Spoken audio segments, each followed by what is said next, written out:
নমস্কাৰ বন্ধুসকল অসমত বৰ্তমান হৈ আছে কি প্ৰথমতে ওলাল গৰু চুৰ ইমান দিন আমি সৰু সৰু গৰু চুৰ বিলাকক ধৰি আছিলো নিউজ কৰিছিলো পুলিচে ধৰি আছিল সিন্ডিকেটৰ আমি বাতৰি কৰি আছিলো এতিয়াতো হিমন্ত বিশ্ব শৰ্মাৰ মন্ত্ৰীসভাত গৰু চুৰ ওলাই গ'ল তাৰ পিছত পংকজ পাঠক তেওঁলোকক ভৰিত ধৰি মাত খুজি আছো পিছফালৰ পৰা মোক লাঠি মাৰে এতিয়া আকৌ গুণগুণৰ কঠীয়া ইমান আমি ৰিকুৱেষ্ট কৰিছো আমি যে আজিৰ কাৰণে ৰৈ দিয়ক কঠীয়া এদিন ৰখা নাই এতিয়া সিকুৱেন্সটো চাবচোন প্ৰথমতে গৰু চুৰ হ'ল তাক লৈ বিভিন্ন ধৰণৰ বিতৰ্ক হ'ল গোটেই অসমতে সাংঘাতিক এটা পৰিৱেশৰ সৃষ্টি হৈ গ'ল মানুহৰ মাজত বহুতো নতুন নতুন প্ৰশ্ন উদয় হ'ল এই গোটেই ঘটনাটোৱে অসমৰ ৰাজনীতি কঁপাই তুলিলে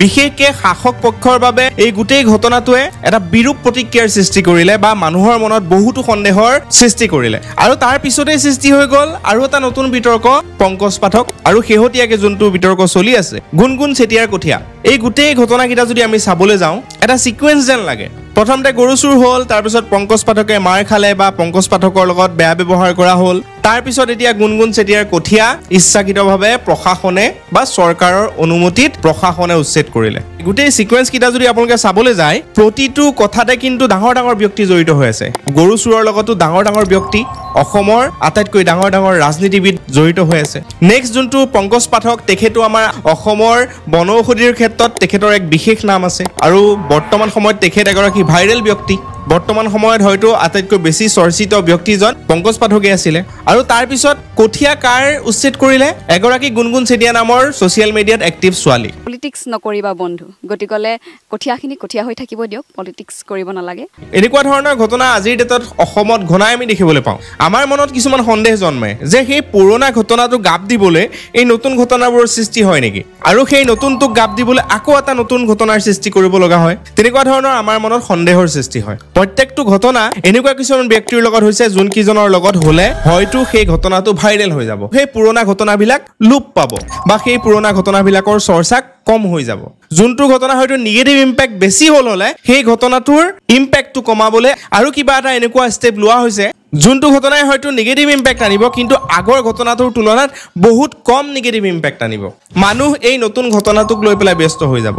এইবিলাক কি আসলে কাৰোবাৰ কাৰসাজি নে সঁচাই ঘটনাকিটা কোইনসিডেন্টলি এটা সিৰিজত বা এটা সিকুৱেন্সত হৈছে আমি কিন্তু অসমত ঘনাই এনেকুৱা ধৰণৰ ঘটনা বৰ্তমান সময়ত দেখিবলৈ পাওঁ কিবা এটা ডাঙৰ ঘটনা হয় হেতুক গাপ দিবলৈ বেলেগ এটা ঘটনাৰ সৃষ্টি কৰা যেন আমাৰ মনত সন্দেহ হয় এনেকুৱা ধৰণৰ ঘটনাবিলাক যি কাৰণতেই নহওক এটাৰ পিছত এটা যে হৈ আছে হেতু কিন্তু অসমৰ ভৱিষ্যতৰ কাৰণে কিন্তু বৰ বেছি ভাল কথা হোৱা নাই আমি চৰ্চা কৰিব লাগিছিল কি আমি চৰ্চা কৰি আছো কি বৰ্তমান পৃথিৱীখনে মংগল গ্ৰহত কেনেকৈ মানুহ থাকিব পাৰিব তাৰ ওপৰত কথা পাতি আছে কিন্তু আমি কথা পাতি আছো গৰু চুৰৰ কথা আমি কথা পাতি আছো পংকজ পাঠকে মাৰ খোৱাৰ কথা বা আমি কথা পাতি আছো প্ৰশাসনে অনৈতিকভাৱে উচ্ছেদ কৰা গুণগুণ চেতিয়াৰ কঠীয়াৰ কথা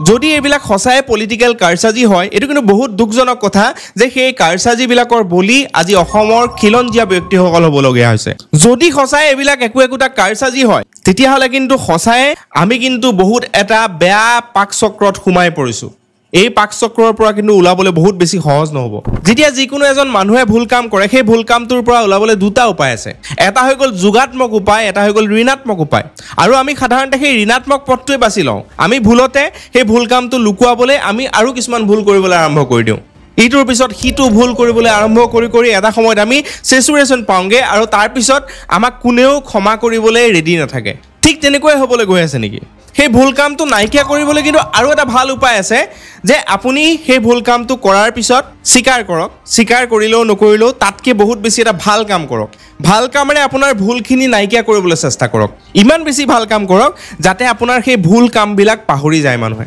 সো সেই দুটা উপায় আছে তো সেই গতিকে যদি সঁচাই এনেকুৱা ধৰণৰ ঘটনা হৈছে কোইনসিডেন্ট হয় তেতিয়াহ'লে ঠিক আছে কিন্তু আজিকালি এনেকুৱা ধৰণৰ ঘটনাবিলাক ইমান সিকুৱেন্সত হ'বলৈ লৈছে আমাৰ মনত কিন্তু কিছুমান সন্দেহ জন্মে যে এইবিলাক হয়তো কিছুমান ডাঙৰ ডাঙৰ ভুল লুকুৱাবলৈ এই সৰু সৰু ভুলবিলাক কৰি পেলাই দেখুওৱা হৈছে কিবা এটা ডাঙৰ ঘটনাক গাপ দিবলৈ হয়তো আৰু এটা সৰু ঘটনা কৰি পেলোৱা হৈছে যোনটো ঘটনাৰ চৰ্চাৰ ফলত হয়তো সেই ডাঙৰ ঘটনাটো লুপ পাব এতিয়া যোনখিনি কঠিয়াক লৈ পেলাই বহুত বেছি চৰ্চা হৈ আছে গুণগুণ চেতিয়াৰ কঠীয়া বহুত অমানৱীয় কথা হৈছে দেখি পেলাই মোৰ বহুত দুখ লাগিছে লাগিলে তেওঁ গুণগুণ চেতিয়া হওক বৰুৱা হওক শৰ্মা হওক যি উপাধিৰে নহওক মুঠতে অসমৰ কাৰো লগত এনেকুৱা ধৰণৰ ঘটনা হ'ব নালাগে এনেকুৱা ধৰণৰ ঘটনা কৰাৰ আগত কিন্তু সেই প্ৰশাসনে এবাৰ হ'লেও ভাবি চাব লাগিছিলে মই অসমৰ ডাঙৰ ডাঙৰ প্ৰশাসনিক বিষয়াসকলক সুধিবলৈ বিচাৰিছো এই যে আমাৰ অসমৰ ৰজা মহাৰাজা বা ভগৱানসকলৰ পৰিবাৰে হুৱাই নুহাই য'তে ত'তে অবৈধভাৱে সম্পত্তিৰ পাহাৰ গঢ়িছে চৰকাৰী ভূমি দখল কৰিও তেওঁলোকে অবৈধ সম্পত্তিৰ পাহাৰ গঢ়িবলৈ সক্ষম হৈছে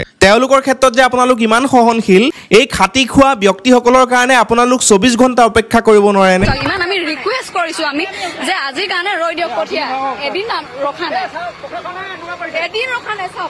অকমান সহনশীলতা দেখাব নোৱাৰেনে অলপমান মানৱীয়তা আপোনালোকৰ মনত নজন্মায়নে সেই ৰজা মহাৰাজাসকল কিন্তু কেইদিনমানৰ আলহী তেওঁলোক আজি আছে কাইলৈ হয়তো নাই কিন্তু আপোনালোকে এই দেশখন সদায় চলাব আপোনালোকৰ 60 বছৰ 65 বছৰ হোৱালৈকে চলাব সো সেইবাবে আপোনালোকৰ কিন্তু দায়িত্ববোধ আমাৰ ৰাজ্যখনক লৈ পেলাই আমাৰ দেশখনক লৈ পেলাই আমাৰ সমাজখনক লৈ পেলাই সেই মন্ত্ৰী এমএলএ সকলতকৈ কিন্তু বহুত বেছি লাগিলে তেওঁলোকক যিমান ষ্ট্ৰিক্টলিয়ে আদেশ নিদিয়ক তেওঁলোকৰ ওপৰত যিমান ষ্ট্ৰিক্ট প্ৰেছাৰ নাথাকক তেওঁলোকৰ সেই মানৱীয়তাটো অলপ হ'লেও থাকিব লাগে আজি কিন্তু আমি সেই মানৱীয়তাটো দেখিবলৈ কমকৈ পোৱা হৈছো হয়তো তেওঁলোকেও কেতিয়াবা ভুল কৰি থৈছিলে সেই ভুলবিলাক লুকুৱাবলৈ এনেকুৱা কিছুমান কাম কৰিবলৈ হয়তো তেওঁলোক বাধ্য হৈছে সেইবাবে আমি আশা কৰিম যে এনেকুৱা ধৰণৰ ঘটনা যাতে কৰাৰ আগত প্ৰশাসনে 10 বাৰ ভাবক মানৱীয় দৃষ্টিকোণৰ পৰা ভাবক আজি ভাবি থাকোঁতে এই কথাকেইটা মোৰ মনত আহিলে সেই গতিকে মই মোৰ মনৰ কথাকেইটা আপোনালোকৰ লগত শ্বেয়াৰ কৰিলোঁ ইয়াতে কিবা মোৰ ভবাটো ভুলো হ'ব পাৰে সেইটো মই নাজানো কিন্তু